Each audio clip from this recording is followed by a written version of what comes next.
am back with week 3's layout number 2 for you guys, and this one is almost going to be a two-parter.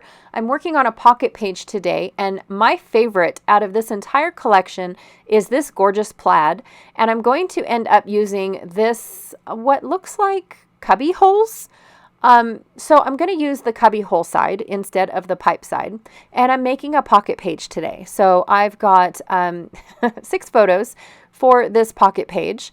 It's going to go by fairly quickly, but in my 6x8 section for this pocket page, I do end up having 2 photos. I wasn't sure if I was going to have 2 photos or not, but I do end up using both of them because one of them, it's the same picture.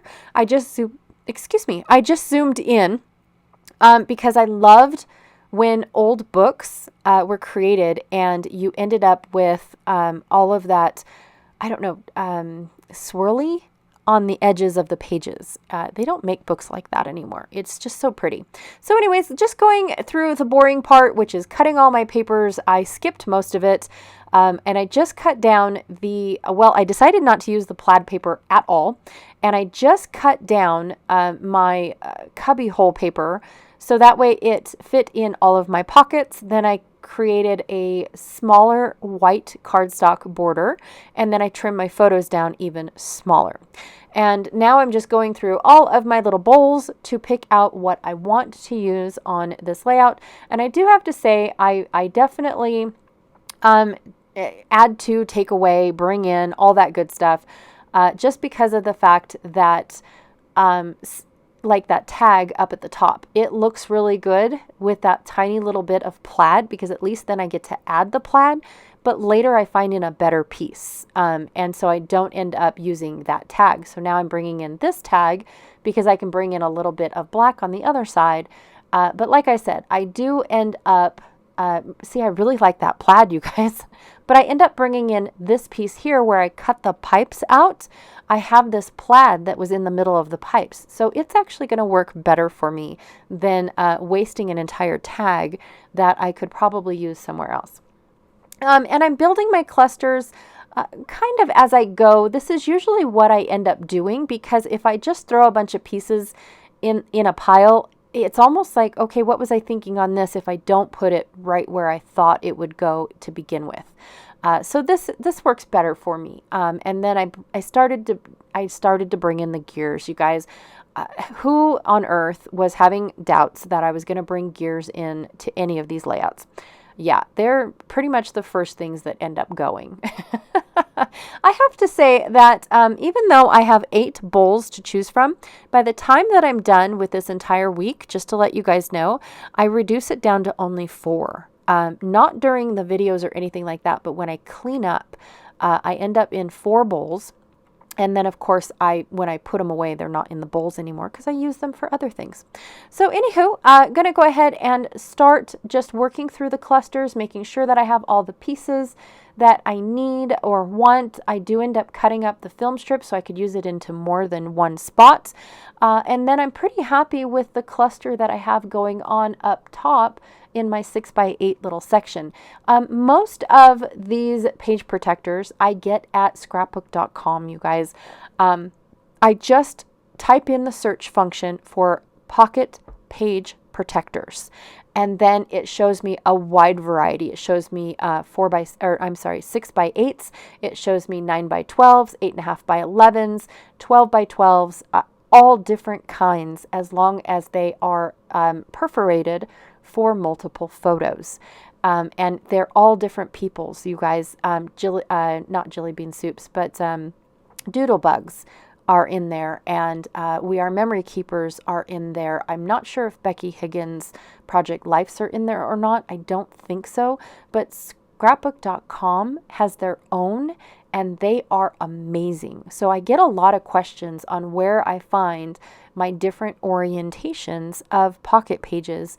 Just go to scrapbook.com and look up pocket pages, because that is the easiest thing instead of me sending you guys a bunch of links. It really is the easiest thing, and then you get to go and pick and choose what works best for your style of photos that you take. Do you take a lot of verticals? Do you take a lot of horizontals? I tend to take a lot of verticals, and so that's what I look for when I'm purchasing pocket pages. But I don't have to purchase a single pocket page probably for the rest of my scrapbooking career. I have a bunch. There are some that are my favorite, especially the 9x12s are becoming my fast favorites, that I do have to continue to repurchase because I do run out of those when I am setting up an album to be scrapped. So anyways, I went ahead and like I said, I am still working through all of these little adhesive squares, and so I put them on the backs of all my photos, on the backs of all my photo mats, and on the backs of anything that is big enough to accept them. And so once I got everything in place and I was ready to glue down, I fast forwarded all of that so you did not have to see any of that because, oh my stars, I didn't even want to be there to peel off the backings for it all.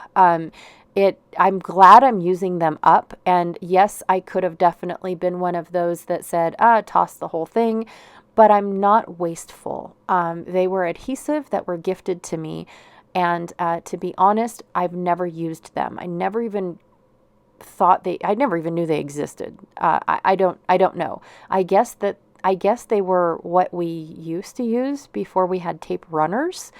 Fair enough. I'm willing to give something a try every time, right? I always am. Just my thing is that I definitely would not return to these. And like I said, I used them up. It felt good to use a product up, and it only took 3 layouts because I was not skimpy. Let's just say that. I used a bunch on purpose. So anyways, I went off camera. I'm not sure if I showed you guys or not because I was talking through the whole thing, but I went off camera and sprayed all of my chipboard pieces using Dina Wakley Gloss Spray in Ancient, and then I splattered them using Heidi Swapp's Color Shine in Tea. I love that color, by the way, especially if you're looking for a good rust color, or I should say old metal look.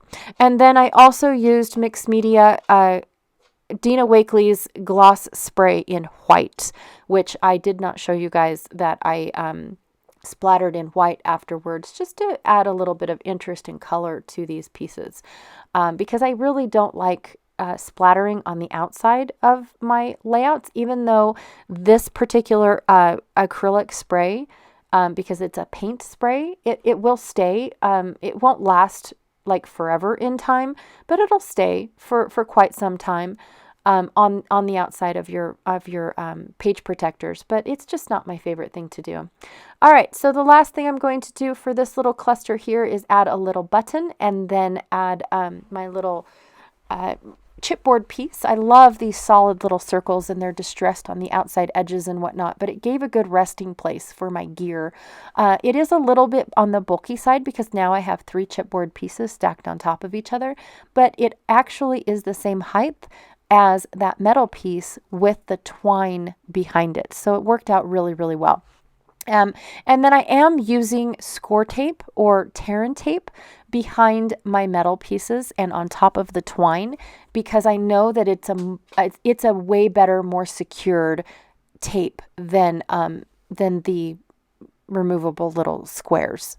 I noticed in the last layout, the little removable squares, now maybe I have to give them time to actually adhere. I don't know. But when I put the frame on top of my photo, it didn't stick at all to slick surface. So I didn't trust it on the outside of my page protector. So I ended up just using Terran tape, which is still not my tape runner.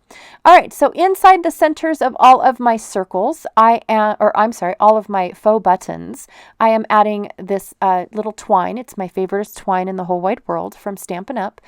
Still available today. I say today because I don't know if it's going to be available for much longer. They usually don't keep product this long, and I'm shocked.